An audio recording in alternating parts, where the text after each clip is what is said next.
Έτσι που λες. Έχω μάθει λιγάκι στη μοναξιά μου τώρα και με ενοχλούν όλα. Και εσείς άμα δεν φεύγατε σήμερα, αύριο το πρωί θα σας έλεγα δεν τα μαζεύετε να φύγετε γιατί μου τα αποπρίξατε. Και εσείς και ο σκύλος σας. Και εσείς και ο σκύλος σας, λέω. Εσείς και ο σκύλος σας μαζί. Δεν γουστάρω πολύ.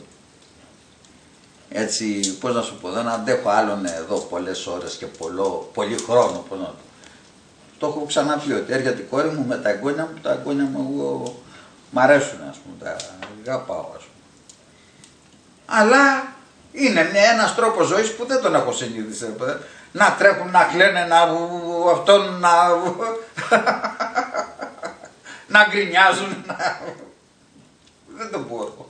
Τα παιδιά σου δεν γκρινιάζαν. Τα παιδιά σου δεν κλαίγανε, δεν γκρινιάζανε. Ναι, πριν 20 χρόνια, 30. Πριν 30. Ναι, τώρα όσο... Γι' αυτό η μαμά μου, του λες τι η μαμά σου δεν μπορεί να... Μα δεν αντέχει ούτε η μαμά μου πια. Ναι. Είναι κουρασμένη, αυτό λέω πάμε να τα πάρουμε τα παιδιά. Θέλει αυτή να... τις φίλες της, όχι τα παιδιά μου.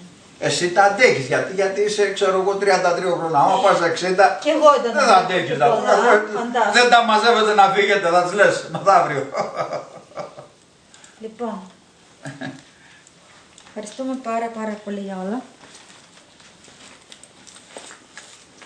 Σας έχω χρεώσει εγώ, μη στεναχωριέσαι. Τι χρειάζεσαι. Χρωστάτε ένα μάτσο ραπανάκια. Ξέρεις τι είναι τα ραπανάκια. Ξέρω ραπανάκια, τα ροζ. Ναι, τα κόκκινα εκείνα. Ροζ είναι. Τόσα μου χρωστάτε.